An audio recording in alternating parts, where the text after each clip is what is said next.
রাগ করা ভালো নয়। রাগের কারণে জীবন বিপন্ন হয়। রাগ মূল্যবান সম্পদ নষ্ট করে দেয়। অনেক সময় রাগ জীবন পর্যন্ত নিয়ে নেয়। আসুন আমরা হাদিস থেকে শুনি, রাসূল পাক সাল্লাল্লাহু আলাইহি ওয়াসাল্লাম রাগ করতে নিষেধ করেছেন। বুখারী শরীফে 5651 নম্বরে আবু হুরায়রা রাদিয়াল্লাহু তাআলা আনহু থেকে বর্ণিত হয়েছে, আন্না রাজুলান ক্বালা লিন-নবী সাল্লাল্লাহু আলাইহি ওয়াসাল্লাম আওসিনি।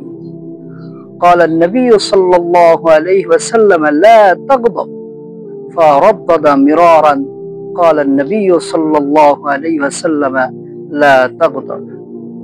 একদা একজন ব্যক্তি রাসূল পাক সাল্লাল্লাহু আলাইহি ওয়াসাল্লামকে বললেন, ইয়া রাসূলুল্লাহ, আমাকে আপনি ওসিয়ত করুন।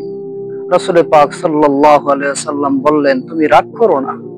ব্যক্তি বারবার বললেন, ইয়া রাসূলুল্লাহ, আমাকে কিছু ওসিয়ত করুন। রাসূল পাক সাল্লাল্লাহু আলাইহি ওয়াসাল্লাম বললেন, তুমি রাগ করো না।